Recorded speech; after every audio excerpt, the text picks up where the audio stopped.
The ballroom looked like something from a dream. Crystal lights hung from the ceiling, thousands of tiny reflections dancing across the polished floor. Soft music filled the air while waiters carried expensive dishes from table to table. Every guest seemed dressed for royalty. At the center of it all stood a beautiful bride. Claire Hayes had spent years imagining this moment. Tonight, she was finally Mrs. Daniel Brooks.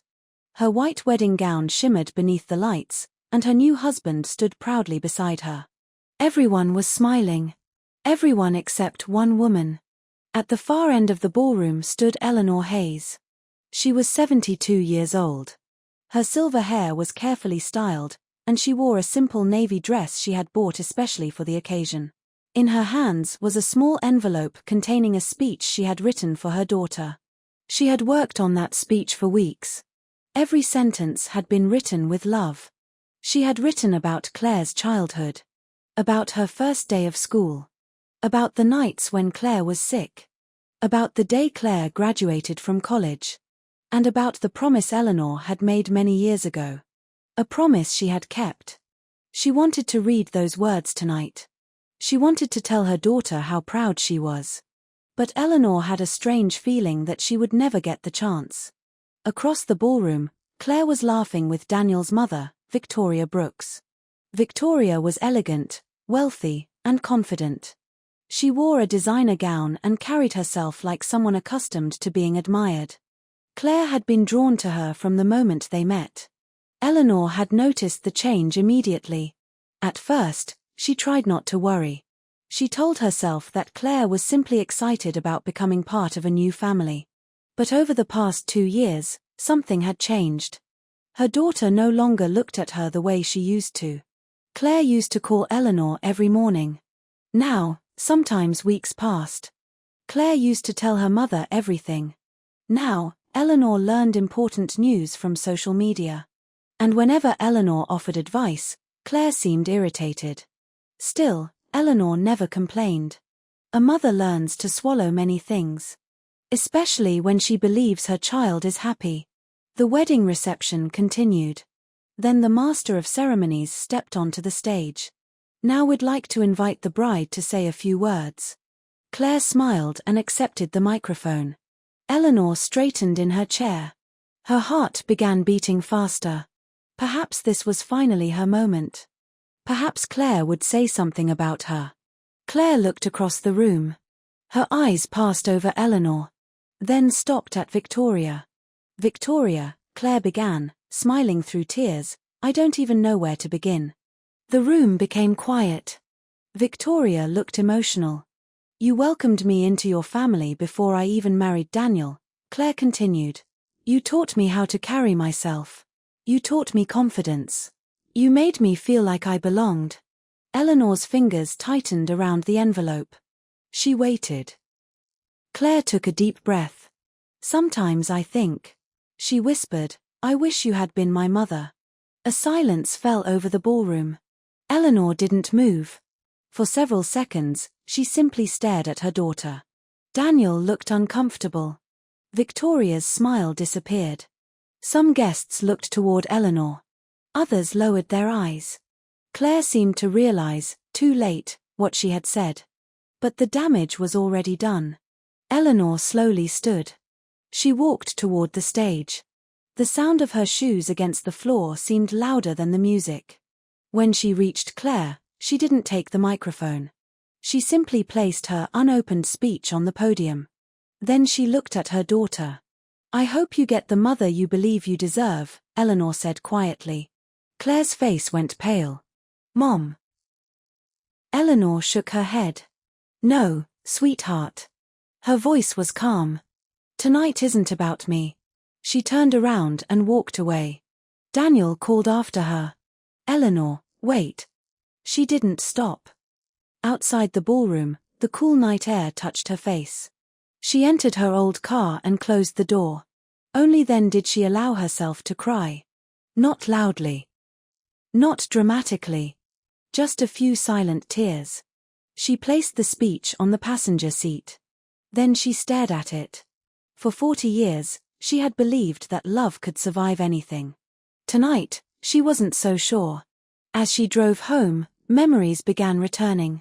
Memories of a little girl with brown hair and a stuffed rabbit. Memories from 38 years earlier. Eleanor had been only 34 when her husband, Michael, died. An accident at the shipping docks had taken his life in seconds. There had been no warning. No goodbye. One morning, Eleanor was a wife. By sunrise, she was a widow. And she had a 4-year-old daughter to raise. She remembered the police officer standing outside her apartment. She remembered Claire running into the hallway. "Mommy, why are you crying?" Eleanor had dropped to her knees and hugged her daughter. "We're going to be okay." She didn't know how. But she said it anyway. The years that followed were brutal. Eleanor worked at a medical clinic during the day. At night, she cleaned offices. Sometimes she worked overnight shifts caring for elderly patients. There were weeks when she barely slept. She wore the same coat for years. She skipped vacations. She postponed medical appointments. Once, she had only enough money to pay either her electricity bill or Claire's school fees. She paid the school. She spent the next week eating whatever was left in the kitchen. But Claire never knew. Eleanor wanted her daughter to grow up believing that life could still be beautiful. And Claire did. She became an excellent student. She earned a scholarship. She graduated from university. Eleanor sat in the audience that day crying harder than anyone. She thought everything was worth it. Then Claire met Daniel. Daniel came from a wealthy family. His mother, Victoria, owned several properties and was involved in charity organizations. When Claire first introduced them, Eleanor immediately noticed the difference between their worlds. Victoria's house was enormous. The floors were polished marble. Paintings covered the walls. Everything looked expensive.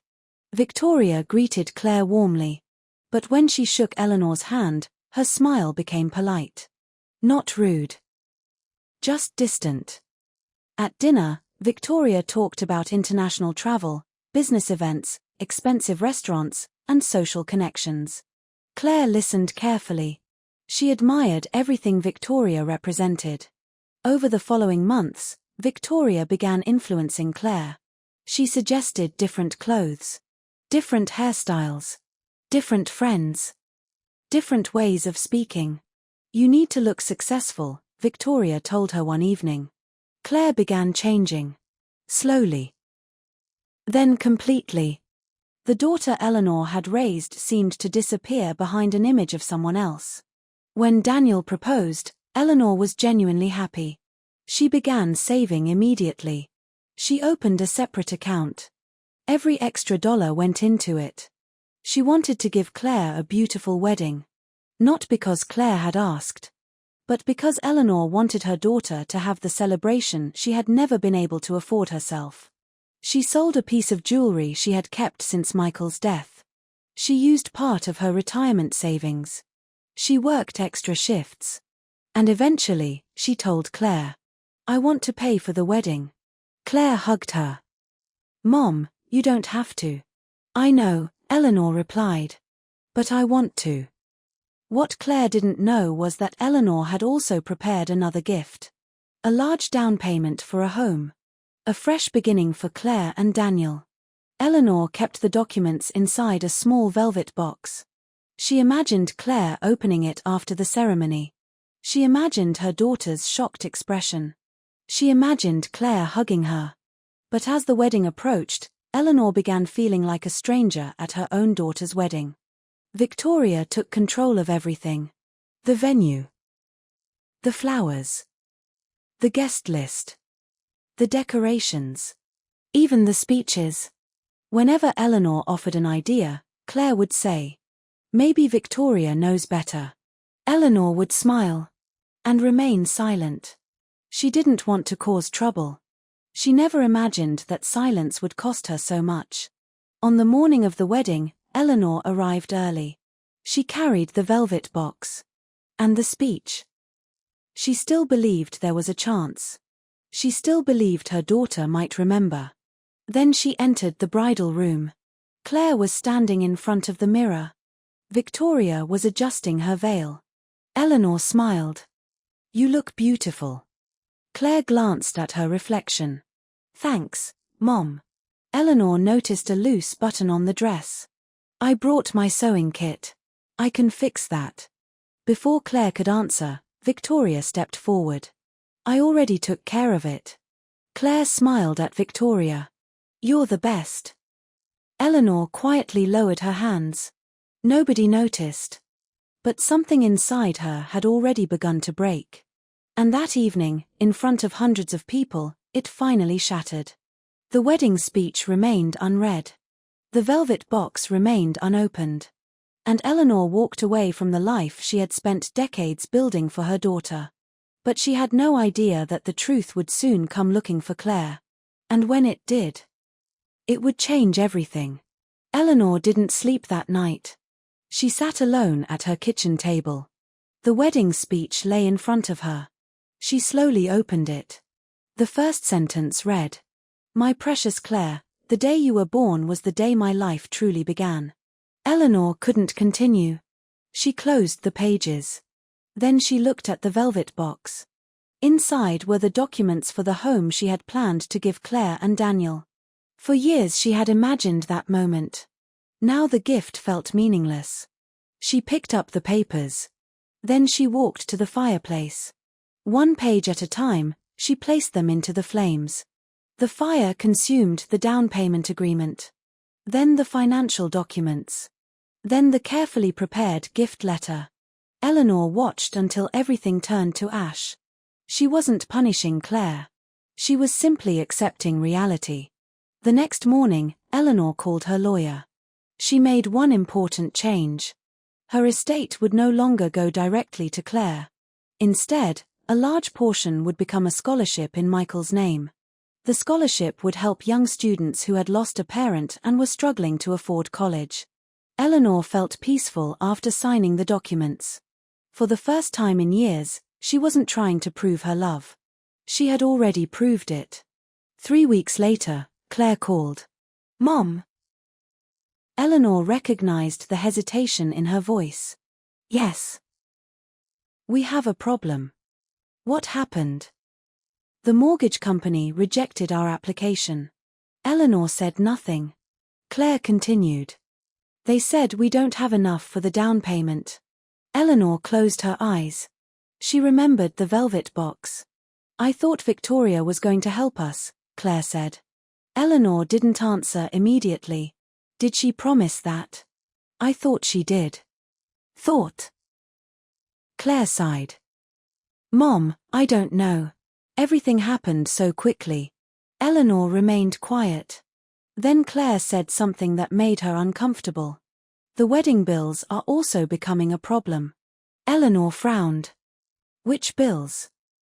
"Some vendors say they haven't received their final payments." That didn't make sense. Eleanor had paid nearly everything. She told Claire she would check her records. After ending the call, Eleanor opened her filing cabinet. Every payment was there.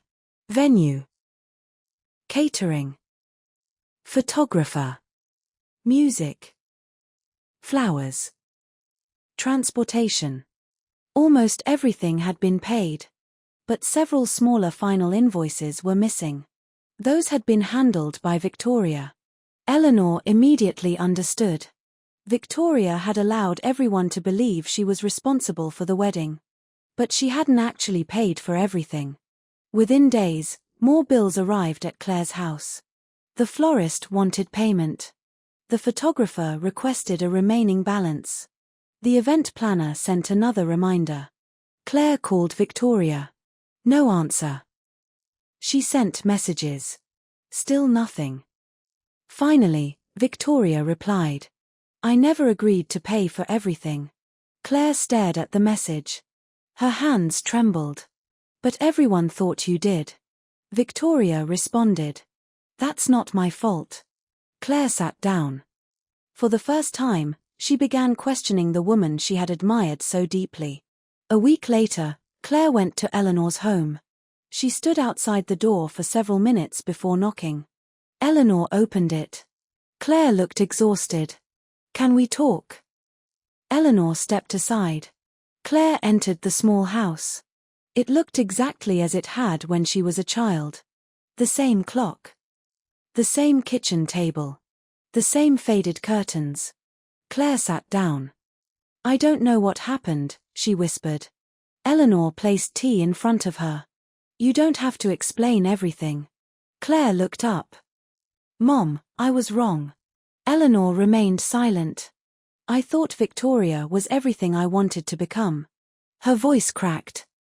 And I thought you were holding me back. Eleanor took a slow breath. Claire continued. Then I realized something. What? You never tried to make me become anything. Eleanor looked at her. You only wanted me to be happy. Claire started crying. I treated you like you weren't enough. Eleanor didn't deny it. Yes. The single word hurt more than an argument. Claire looked down. Can you forgive me? Eleanor stood and walked into the hallway. When she returned, she carried a large blue folder. She placed it on the table. Open it. Claire slowly opened the folder. Inside were receipts. Dozens. Then hundreds. Medical bills. Tuition payments. Rent payments. Car repairs. Credit card balances. Emergency transfers. Claire stared at the pages. What is this? Your life. Claire looked confused. Eleanor pointed to one receipt. Your first apartment. Another. Your hospital bill after university. Another. Your car repair before your first job interview. Claire's eyes filled with tears. Mom. Eleanor continued. There were 11 times I paid your credit card debt. Claire covered her mouth. I never knew. You weren't supposed to. Why? Eleanor looked at her daughter. Because I wasn't raising you so you could owe me. Claire cried harder. I thought Victoria was the person who gave me everything. Eleanor shook her head. Maybe she gave you things. She paused. But giving someone expensive things isn't the same as giving them a life. Claire couldn't answer. For the first time, she remembered things differently. Her childhood birthdays. The small cakes. The school trips. The winter coat. The nights her mother worked late. She remembered falling asleep on the sofa and waking up in her mother's arms. She remembered asking, Mommy, are you tired? And Eleanor always said, No, sweetheart. Now Claire understood.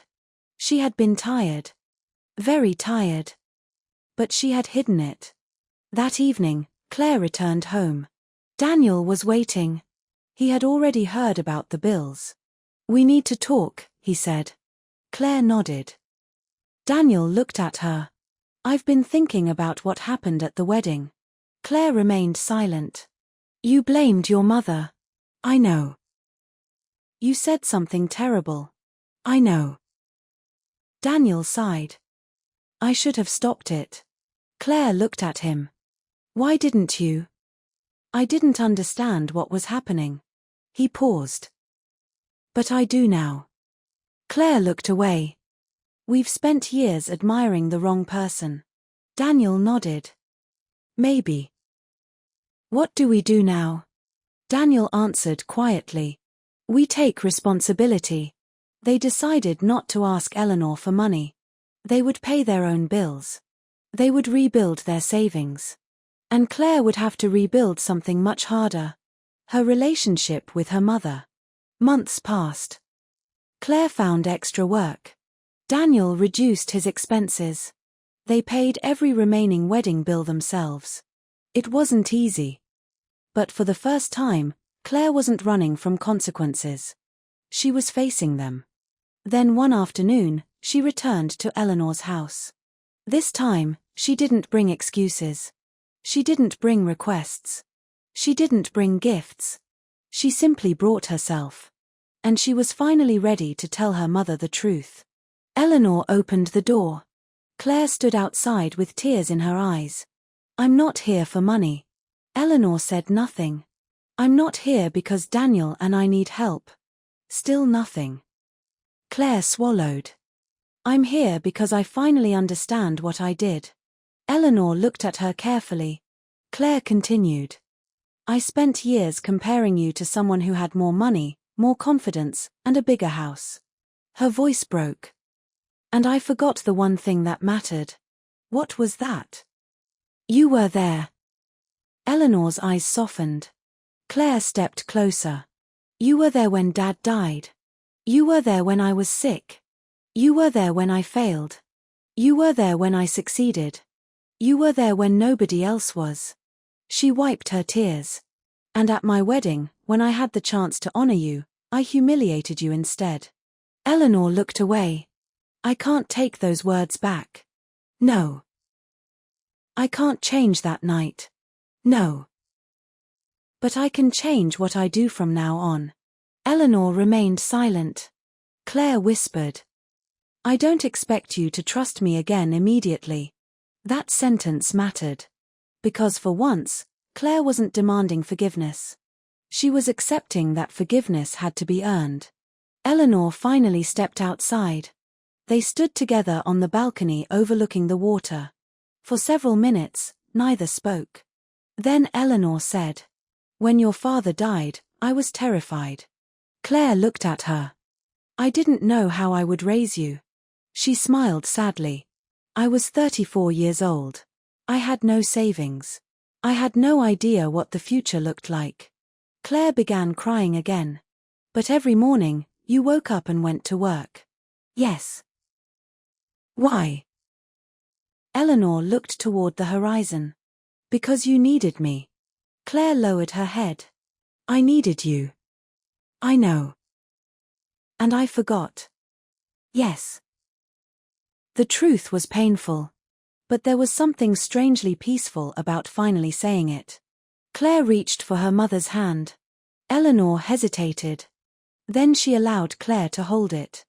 It wasn't a magical moment. The past didn't disappear. The pain didn't vanish. But it was a beginning. Months later, Claire and Daniel had changed their lives. They stopped trying to impress people. They moved into a smaller apartment. They built their finances slowly.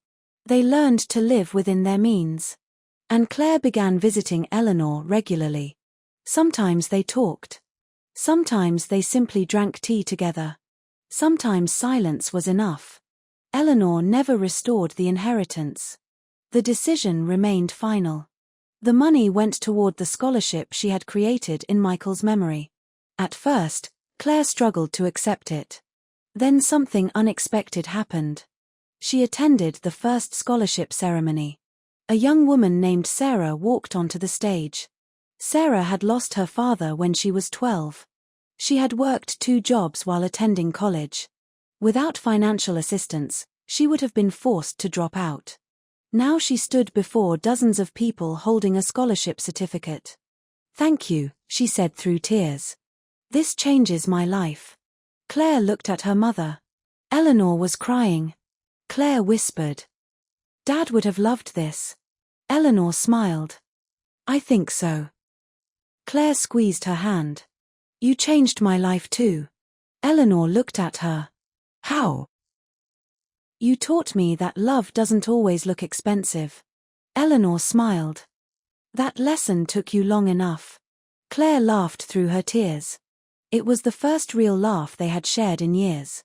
Their relationship never returned to exactly what it had been. Perhaps that was impossible. Some wounds leave scars. But scars don't always mean something is broken. Sometimes they mean something survived. Years later, Claire would still remember the wedding night. She would remember standing on that stage. She would remember looking at Victoria. And she would remember the sentence that had broken her mother's heart. I wish you had been my real mother. Those words became the greatest regret of Claire's life. But they also became the beginning of her transformation. Because sometimes people don't understand the value of something until they lose access to it. Sometimes children become so impressed by wealth that they forget the person who sacrificed everything to give them a future. And sometimes a mother has to walk away not because she stops loving her child, but because she finally understands that love without boundaries can become self-destruction. Eleanor never stopped loving Claire. She simply stopped chasing her. And that made all the difference. One evening, years after the wedding, Claire visited her mother's house.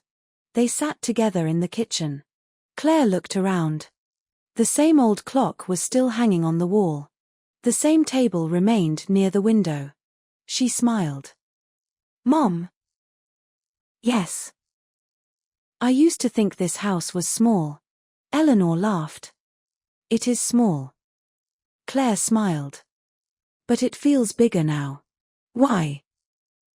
"Because I finally understand how much love happened inside it." Eleanor looked at her daughter. For a moment, neither woman spoke. Then Claire leaned against her mother's shoulder. "Thank you for not giving up on me." Eleanor gently touched her hair. "I almost did." Claire smiled sadly. "I know. But you came back." "Yes." "That's what matters." Outside, the evening sky turned orange. The world continued moving. People continued living. But inside that small kitchen, a mother and daughter sat together, no longer pretending that the past hadn't happened. They had learned something important. Family isn't defined by money. It isn't defined by appearances.